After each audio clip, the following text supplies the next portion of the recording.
सुना है कि ये रोग ना फसल की पैदावार को आधा तक कम कर सकता है और फैलता भी बहुत तेजी से है। बिल्कुल, ये चिंता की बात तो है ही। और हमारे पास जो जानकारी आज वो सीधे सीधे इसके कंट्रोल के लिए एक, आप कह सकते हैं, एक अनोखे और सस्ते तरीके पर फोकस करती है। अच्छा, तो फिर ठीक है, आज का हमारा मकसद साफ है। पहले तो ये समझें कि ये बकानी रोग है क्या, दिखता कैसे है खेत में, हाँ। और फिर सबसे जरूरी इस जानकारी के हिसाब से वो कौन सा सस्ता और असरदार तरीका है जिससे किसान भाई इससे निपट सकें। बिल्कुल। तो चलिए शुरू करते हैं। बिल्कुल। तो सबसे पहले ये बकानी रोग, इसके लक्षण क्या है? हाँ। कैसे पहचाने किसान?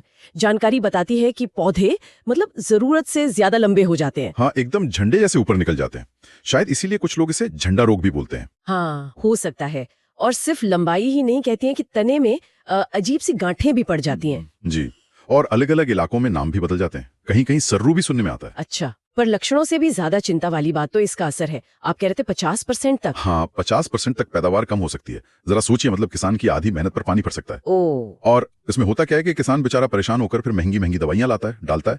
लेकिन ये जानकारी कहती है कि कई बार उन महंगी दवाइयों का कोई खास फायदा होता नहीं। हाँ, पैसा भी गया और टाइम भी। बिल्कुल, पैसा और समय दोनों की बर्बादी। यहीं पर ये जो जानकारी हमारे पास है, ये एक बिल्कुल अलग रास्ता दिखा रही है। एक केमिकल का नाम आ रहा है फिप्रोनिल 5% लिक्विड। हाँ, फिप्रोनिल। अब देखिए, कमाल की बात यह है कि फिप्रोनिल तो कीटनाशक है, इंसेक्टिसाइड, फंगस की बीमारी के लिए कीटनाशक। ये थोड़ा अजीब नहीं है? तो मतलब पहली बार सुनने में थोड़ा अटपटा जरूर लगता है, पर जानकारी यही कहती है और डोज भी बताई है। अच्छा, क्या डोज है? देखिए, अगर बीमारी शुरुआती है, मान लीजिए फसल 15-20 दिन की है और बस कुछ ही पौधों में दिख रही है, तब तो 250 ml फिप्रोनिल 1 एकड़ के लिए काफी है। ठीक है। पर हाँ, अगर संक्रमण ज्यादा फैल गया है तब फिर मात्रा बढ़ानी पड़ेगी, करीब 500 ml प्रति एकड़।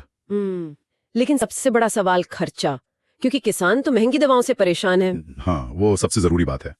जानकारी दावा करती है कि प्रति एकड़ का खर्च सिर्फ 220 से 250 रुपए के बीच आता है। क्या? सिर्फ 220 से 250 रुपए? जी हाँ। जहाँ किसान हजारों रुपए खर्च कर देते हैं, वहाँ ये तो वाकई बहुत बहुत सस्ता हुआ है ना, चौंकाने वाली बात। और इस्तेमाल भी आसान बताया है। जैसे अगर खेत में थोड़ा पानी खड़ा भी है तब भी इसका छिड़काव कर सकते हैं। अच्छा। और यही नहीं, इसे दूसरे कीटनाशकों के साथ जैसे कोराजन वगैरह के साथ मिलाकर भी स्प्रे किया जा सकता है। अरे वाह, मतलब एक तीर से दो शिकार, कीड़े भी मरे और बकानी भी कंट्रोल हो। बिल्कुल बिल्कुल, वही बात हो गई। कीड़ों का भी काम हो गया और बकानी पर भी रोक लग गई। फिप्रोनिल का वो दानेदार फॉर्म भी आता है ना, रीजेंट GR, उसका भी जिक्र है। हाँ, उसका भी जिक्र है। जानकारी के मुताबिक वो जो दानेदार फिप्रोनिल है, रीजेंट GR, उसे यूरिया खाद के साथ मिलाकर भी खेत में डाल सकते हैं। यूरिया के साथ? लेकिन एक बात है, कई किसान मानते हैं कि यूरिया डालने से बकानी बढ़ती है, इसका क्या? हाँ, ये एक आम धारणा है, सही कहा आपने। लेकिन ये जो स्रोत है हमारे पास, वो इस बात से सहमत नहीं लगता। वो कहता है कि आप यूरिया और फिप्रोनिल को मिला के डाल सकते हैं, कोई दिक्कत नहीं। ये दिलचस्प है। यूरिया को लेकर काफी कंफ्यूजन रहता है। अच्छा, अब वापस उसी सवाल पर आते हैं। अगर बकानी फंगस से होते हैं, जैसा कि ज्यादातर मानते हैं, तो फिर ये कीटनाशक फिप्रोनिल इसे रोक कैसे रहा है? देखिए, सवाल तो बिल्कुल वाजिब है और स्रोत भी मानता है कि ये सवाल उठता है, पर वो इसके पीछे की जो जटिल साइंटिफिक वजह है ना, उसमें बहुत ज्यादा नहीं जा रहा। तो उसका जोर इस बात पर है कि प्रैक्टिकल रिजल्ट देखो, ये काम करता है। एक थ्योरी ये दी गई है कि शायद फिप्रोनिल पौधे के अंदर जिब्रेलिक एसिड का लेवल कंट्रोल करता है। ये वही एसिड है जो पौधे की लंबाई को इतना बढ़ा देता है। अच्छा, हो सकता है। पर मेन बात यह है कि नतीजा मिल रहा है, ये काम कर रहा है। और एक और जरूरी बात इसमें लिखी है कि फिप्रोनिल स्प्रे करने के बाद जो पौधे बीमार हैं, उन्हें उखाड़कर फेंकने की जरूरत नहीं है। ऐसा क्यों? हाँ, ये भी एक जरूरी पॉइंट है, क्योंकि स्प्रे जो है वो बीमारी को वहीं रोक देता है, उसे आगे फैलने नहीं देता। अच्छा। हो सकता है कि जो पौधा पहले से बीमार है वो मर जाए या वैसा ही लंबा खड़ा रहे, लेकिन वो अपने आसपास के जो नए कल्ले निकल रहे हैं ना, फुटाव, उनको इन्फेक्ट नहीं करेगा। स्प्रे उन नए स्वस्थ कल्लों को बचाता है। ये तो पारंपरिक सलाह से बिल्कुल उल्टा है। आमतौर पर तो कहते हैं कि बीमार पौधा तुरंत हटाओ। बिल्कुल, इसीलिए ये जानकारी थोड़ी हटके है।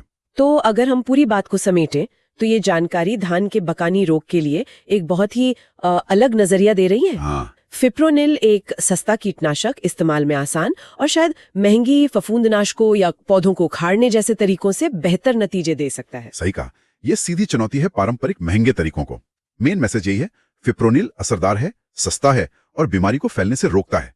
भले ही हमें 100% ये ना पता हो कि ये काम कैसे कर रहा है, प्रैक्टिकल रिजल्ट मायने रखता है। बिल्कुल, और ये बात हमें सोचने पर मजबूर करती है ना, कि खेती किसानी में शायद ऐसी और भी बहुत सी समस्याएं हों जिनका हल हमें पारंपरिक सोच के दायरे से बाहर निकलकर देखने पर मिले। हाँ, हो सकता है। क्या पता किसी कीट की समस्या का हल किसी फफूंदनाशक में हो या किसी न्यूट्रिएंट की कमी का इलाज किसी और तरीके से हो जाए। बिल्कुल संभव है। हमें शायद दवाओं को सिर्फ उनकी कैटेगरी, कीटनाशक, फफूंदनाशक, खाद के बजाय उनके असल असर के आधार पर देखना चाहिए। सही बात। ये एक बड़ा सवाल है जिस पर शायद और सोचने की जरूरत है।